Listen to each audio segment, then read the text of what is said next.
Mental math class 9th। मैं हूं हरी sir और आप सभी बच्चे देख रहे हैं आपका अपना यूट्यूब चैनल चलो कदम बढ़ाए। जो बच्चे हिंदी मीडियम में पढ़ते हैं उनके लिए अलग से चैनल है जिसका नाम है मैथ विद हरी सर, आप उसे भी ज्वाइन कर सकते हैं। तो आज हम करने वाले हैं क्वेश्चन नंबर 15। एक व्यूवर्स ने कहा सर आपने क्वेश्चन नंबर 15 तो छोड़ ही दिया है, ठीक है ना। आइए तो क्वेश्चन नंबर 15 हम कर लेते हैं बच्चों। बहुत ही इंटरेस्टिंग क्वेश्चन है, ये कई तरीके से किया जा सकता है लेकिन मैं आपको शॉर्ट ट्रिक से आपको बताऊंगा कि कैसे आपको ये करना है। ग्राफ के पेपर पर आपको ये करना है, ठीक है। आइए करना शुरू करते हैं।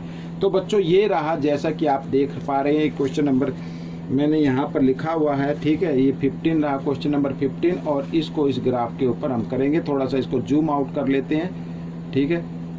ये देखो एक बार, ठीक है। अब ये सही दिखाई दे जाएगा। अब सबसे पहले देखो क्या कहता क्वेश्चन, इधर ये रहा क्वेश्चन। कहता find the missing coordinate. Missing coordinate भाई देखो, अगर ग्राफ पे करें तो बड़ी इजी तरीके से आप कर पाएंगे, अगर डिस्टेंस फॉर्मूला से करें तो उससे भी आप कर सकते हैं, कोई दिक्कत नहीं है, ठीक है। तो कहता है पी के पॉइंट गिवन है, कोऑर्डिनेट पॉइंट क्यू के दिए हुए, आर के दिए हुए, एस के नहीं दिए हुए हैं और फॉर्म है रेक्टेंगल की फॉर्म में है। तो सबसे पहले पी वाला पॉइंट यानी P1 है और ये y क्या है 0। भाई पहले यहाँ पर जो ये आगे वाला जो पॉइंट होता है ना, ये आगे वाला पॉइंट ये जो होता है ये x वाला पॉइंट माना जाता है और पीछे वाले को y वाला पॉइंट। तो x1 है, ये प्लस का है तो ये रहा बच्चों इधर ये, ठीक है। और y 0 है तो इसी x एक्सिस पर आएगा, तो इसको नाम दे देते हैं बच्चों P और पॉइंट लिख देते हैं 1 और 0। इस तरीके से ये डॉट लगा दिया।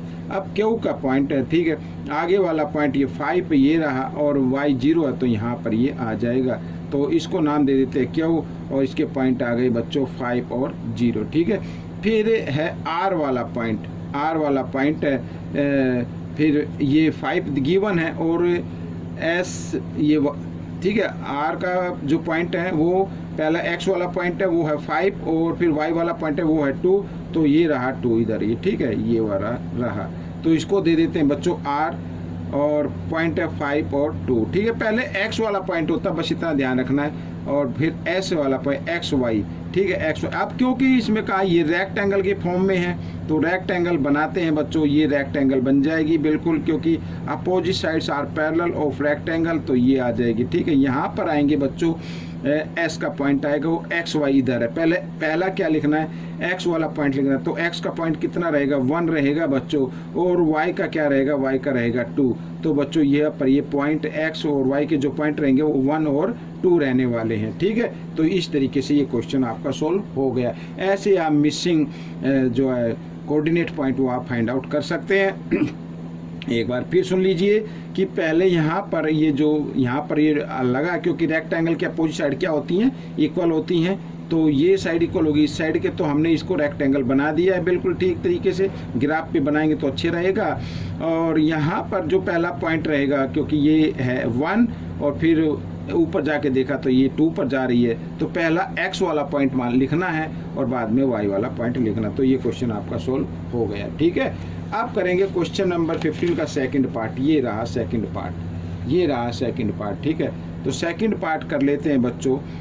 देखो a के पॉइंट गिवन है, b के भी पॉइंट गिवन है, c के भी गिवन है एंड x y फ्रॉम में स्क्वायर है बच्चों। स्क्वायर की सभी साइड इक्वल होती हैं। आइए a के पॉइंट 0 0 है तो इसका मतलब ये ओरिजिन पॉइंट होगा, यहाँ पर ये रख देते हैं a, ठीक है। 0 और 0 इस तरीके से, ठीक है। ये लिख दिया मैंने। और फिर है बच्चों b वाला जो पॉइंट गिवन है वो है 2 और 0।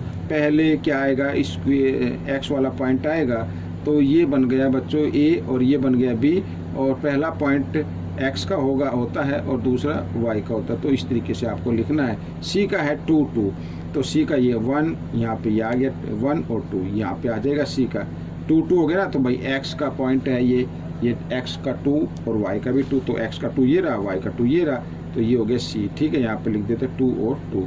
अब क्योंकि ये क्या है स्क्वायर है, तो स्क्वायर तो इसी टाइप से बनेगा भाई, स्क्वायर तो इसी टाइप से बनेगा, ठीक है। इस तरीके से ये अब यहाँ पर आएगा बच्चों पॉइंट D, डी आएगा जो x के पॉइंट x और y के गिवन है, तो x का पॉइंट पहले यहाँ पर x का तो पॉइंट रहेगा क्योंकि y एक्सिस पर है तो x का पॉइंट रहेगा 0 और y का रहेगा 2। ठीक है, तो बच्चों ये हो गया, यानी 0 और 2 ये आपका आंसर आएगा। ठीक है, इस तरीके से ये आपका क्वेश्चन सोल्व हो गया। कोई ज़्यादा मुश्किल नहीं था बच्चों क्वेश्चन नंबर 15। ठीक है, लेकिन फिर भी कराना जरूरी था। आइए करते हैं यहाँ पर क्वेश्चन 15 का थर्ड पार्ट। क्या करते हैं, थर्ड पार्ट कर लेते हैं। ठीक है, ये रहा। अब बच्चों इफ ओ यहाँ के ओ के पॉइंट है is the centre of the circle, ये सेंटर है बच्चों, यहाँ पर ये क्या सेंटर है ओ, और इसके ओरिजिन पॉइंट 0 0। ठीक है, यहाँ पर ये सेंटर है, ओ मैंने लगा दिया है।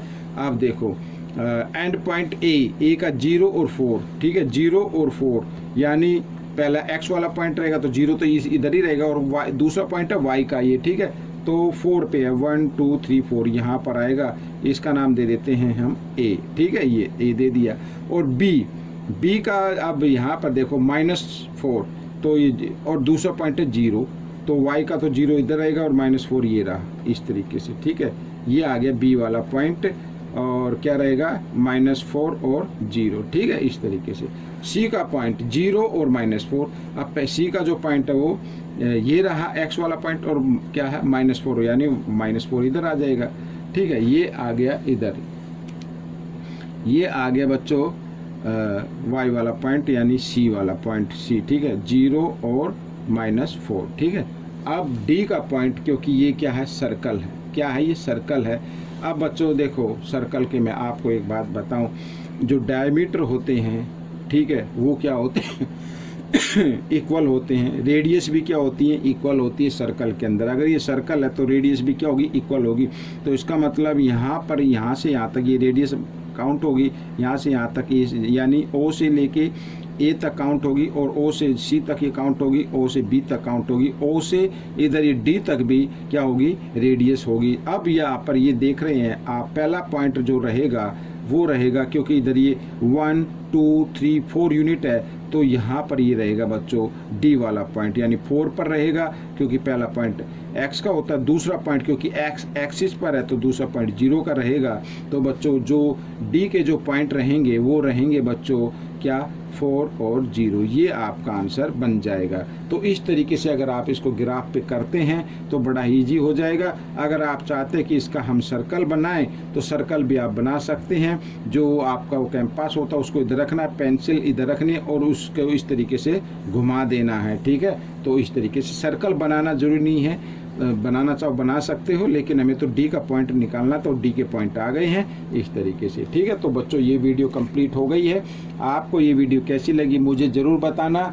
और हाँ, उस व्यूवर्स का धन्यवाद, मैं थैंक्स बोलता हूँ कि उसने मेरे को बताया कि सर आपने 15 क्वेश्चन नहीं कराया, तो उसको मैं बार बार थैंक्स बोलना चाहूँगा, क्योंकि मैं भी इसको भूल गया था। अगर आप नहीं बताते तो शायद ये ड्रॉप हो जाता। कोई बात नहीं, उसने बताया और मैंने बना दिया। ठीक है, मिलेंगे अब हम नेक्स्ट पार्ट में। Till then, thank you.